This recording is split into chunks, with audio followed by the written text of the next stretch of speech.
ನಮಸ್ತೆ ಎಲ್ರಿಗೂ, ನಾನು ಶಾಲಿನಿ. ಬನ್ನಿ ಇವತ್ತು ಯಾವುದೇ ಒಂದು ಸಾಸನ್ನು ಕೂಡ ಬಳಸದೆ ಎಗ್ ರೈಸನ್ನ ಸಿಂಪಲ್ಲಾಗಿ ಯಾವ ರೀತಿ ಮಾಡೋದು ಅಂತ ಇವತ್ತು ನಾನು ನಿಮಗೆ ತೋರಿಸ್ಕೊಡ್ತಾ ಇದ್ದೀನಿ. ವಿಡಿಯೋನ ಎಲ್ಲೂ ಸ್ಕಿಪ್ ಮಾಡ್ದೇ ಪೂರ್ತಿಯಾಗಿ ನೋಡಿ. ಹಾಗಿದ್ರೆ ತಡ ಮಾಡ್ದಲೇ ನಾವು ಎಗ್ ರೈಸ್ನ ಯಾವ ರೀತಿ ಮಾಡೋದು ಅಂತ ನೋಡ್ಕೊಂಡು ಬರೋಣ.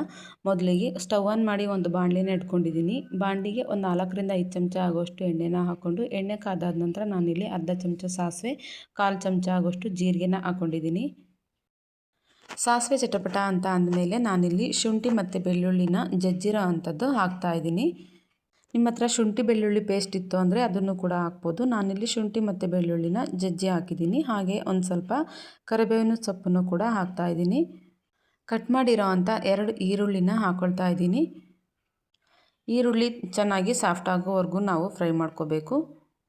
ಹಾಗೆ ನನ್ನ ಚಾನಲ್ನ ಯಾರೆಲ್ಲ ಹೊಸದಾಗಿ ನೋಡ್ತಾ ಇದ್ದೀರಾ ಪ್ಲೀಸ್ ಸಬ್ಸ್ಕ್ರೈಬ್ ಮಾಡಿ. ಹಾಗೆ ಪಕ್ಕದಲ್ಲಿರುವ ಬೆಲ್ ಬಟನ್ ಕೂಡ ಕ್ಲಿಕ್ ಮಾಡಿ. ಇವಾಗ ಈರುಳ್ಳಿದು ಸ್ವಲ್ಪ ಕಲರ್ ಚೇಂಜ್ ಆಗಿದೆ. ಇವಾಗ ನಾನು ಕಟ್ ಮಾಡಿ ಇಟ್ಕೊಂಡಿರೋ ಅಂಥ 2 ಟೊಮೊಟೊನ ಹಾಕ್ಕೊಳ್ತಾ ಇದ್ದೀನಿ. ಟೊಮೊಟೊ ಎಲ್ಲ ನೀಟಾಗಿ ಎಣ್ಣೆನಲ್ಲೇ ಸಾಫ್ಟ್ ಆಗಬೇಕು, ಅಲ್ಲಿವರೆಗೂ ನಾವು ಫ್ರೈ ಮಾಡ್ಕೋಬೇಕು.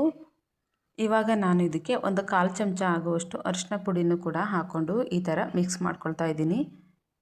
ಈ ಎಗ್ ರೈಸ್ನ ಬೆಳಗಿನ ತಿಂಡಿಗಲ್ದೇ ನೀವು ಫ್ರೀಯಾಗಿದ್ದಾಗೆಲ್ಲ ಮಾಡ್ಕೊಂಡು ತಿನ್ಬೋದು, ಅಷ್ಟು ರುಚಿಯಾಗಿರುತ್ತೆ ಎಗ್ ರೈಸ್.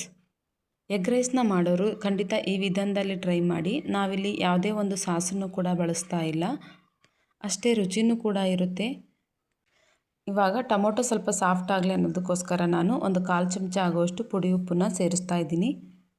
ಒಂದು 2 ನಿಮಿಷ ಫ್ರೈ ಮಾಡಿಕೊಂಡ್ರೆ ಸಾಕು, ಟೊಮೊಟೊ ಎಲ್ಲ ನೀಟಾಗಿ ಸಾಫ್ಟ್ ಆಗುತ್ತೆ.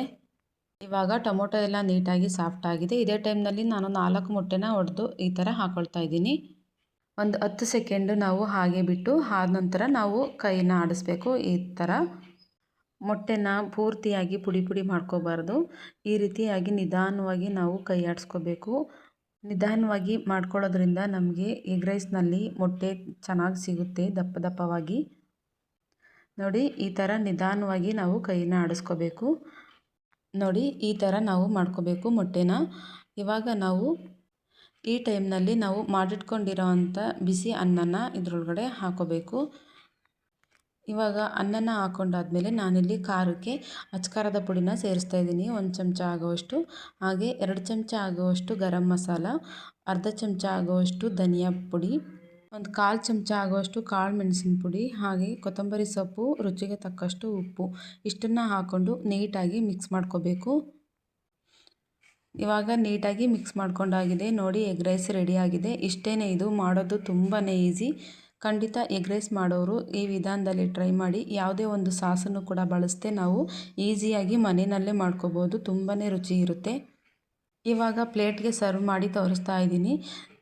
ಯಾವುದೇ ರೀತಿಯ ಟೊಮೊಟೊ ಸಾಸ್ ಆಗಲಿ, ಚಿಲ್ಲಿ ಸಾಸ್ ಆಗಲಿ ಅಥವಾ ಸೋಯಾ ಸಾಸು ಯಾವುದನ್ನು ಕೂಡ ಬಳಸ್ತಲೇ ಮನೆಯಲ್ಲೇ ಯಾವ ರೀತಿ ಈಸಿಯಾಗಿ ಮಾಡ್ಕೋಬೋದು ಅಂತ ನೋಡಿದ್ದೀರಾ. ನಾಳೆ ಬೆಳಿಗ್ಗೆ ಪಕ್ಕ ಇದನ್ನೇ ಟ್ರೈ ಮಾಡಿ, ತುಂಬಾ ಚೆನ್ನಾಗಿರುತ್ತೆ. ಹಾಗೆ ನಾನು ಮಾಡಿರೋ ಈ ಎಗ್ ರೈಸ್ ನಿಮಗೆ ಖಂಡಿತ ಇಷ್ಟ ಆಗಿದೆ ಅಂತ ಅಂದ್ಕೊಂಡಿದ್ದೀನಿ.